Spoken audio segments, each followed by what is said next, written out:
ఇవాళ మనం చెప్పుకోబోయే కదా, స్నేహం అంటే ప్రేమ కాదోయ్. ఎల్లలు లేనిది స్నేహం, హద్దుల్లో ఉండాల్సింది ప్రేమ. అవి రెండు కలవని సమాంతర రేఖలు. అది మర్చిపోయి స్నేహం పరిధుల్లో ప్రేమ చొరబడితే, నీ గురించి చెప్పు అని ఎవరైనా నన్ను అడిగితే ముందు నా నోటి నుంచి వచ్చేది పండు, సురేష్, రవి, వెంకట్ల పేర్లే. వాళ్ళంతా నా జిగిరి దోస్తులు. మేము క్యార్ అన్న దగ్గర నుంచి ప్రతి కేరింతలోనూ ఒకరికొకరం తోడున్నాము. సంతోషాల్ని మూకుమ్మడిగా జుర్రుకున్నాము, కష్టాలను కలిసి పంచుకున్నాము. అందుకే మా ఊళ్ళో మేం స్నేహానికి ప్రతిరూపం అంటారు. అలాంటి స్నేహానికి కుదుపు. హై చదువుల కోసం నేను, పండు నగరానికి వచ్చాము. సురేష్ ఉద్యోగం కోసం వేరే ఊరెళ్ళాడు. రవి పరీక్షల్లో డింకీ కొడితే వెంకట్ ఊళ్ళోనే చదువుతున్నాడు.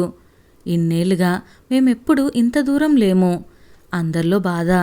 బాగా ఆలోచించి నేను ప్రతిపాదన తెచ్చాను.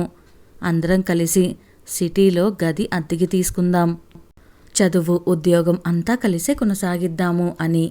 అంతా ఖుషి. వెంకట్ తప్ప నలుగురం హైదరాబాద్ చేరాం. కొన్నాళ్ళకి అన్నయ్య, నేను చదువుకోవటానికి సిటీకి వస్తా అంది పండుగాడి చెల్లెలు. సంతోషంగా ఆహ్వానించాము. మంచి కాలేజీలో చేర్చాము.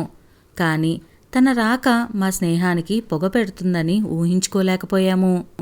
ఒకరోజు పండు నాతో కోపంగా, నువ్వు రవిగాడు కలిసి నన్నింత మోసం చేస్తారా అని అరిచాడు. నాకు అర్థం కాలేదు. అసలేమైందో చెప్పరా అన్న భుజం మీద చెయ్యేస్తూ. ఓ లెటర్ తీసుకువచ్చి నాకిచ్చాడు. అది రవిగాడు పండు చెల్లెలకు రాసిన ప్రేమలేఖ. నా మతి పోయింది. సంవత్సరంగా ఈ వ్యవహారం కొనసాగుతుందట. ఇదంతా నాకు తెలిసే జరుగుతుందనుకుంటున్నాడు పండు. నాకేం తెలీదంటే నమ్మడే. ఆ వెంటనే గది ఖాళీ చేసి వెళ్ళిపోయాడు. అలా మాలో ఒకడు దూరం. ఏళ్లకేళ్ళు సావాసం చేస్తే గాని మనసుకు నచ్చిన మిత్రుడిని పొందలేం.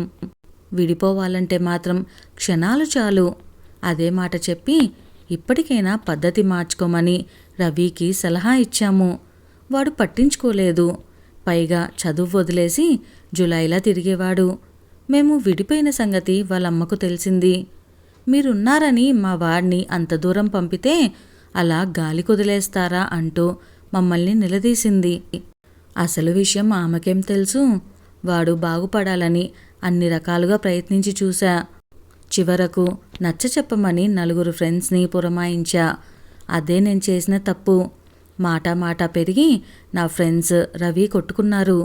నీ ఫ్రెండ్స్తో నన్ను కొట్టిస్తావా, నీ అంతు చూస్తానంటూ వాడు నాకు శత్రువయ్యాడు. రెండోవాడు దూరం. ఆపై ఈ గొడవలకు దూరంగా ఉండాలని కలిసున్న వాళ్ళము విడిపోయాము. ఒకటి నమ్మక ద్రోహం ఇంతమందిని విడదీసింది. కానీ ఒక్కటి మాత్రం నిజం.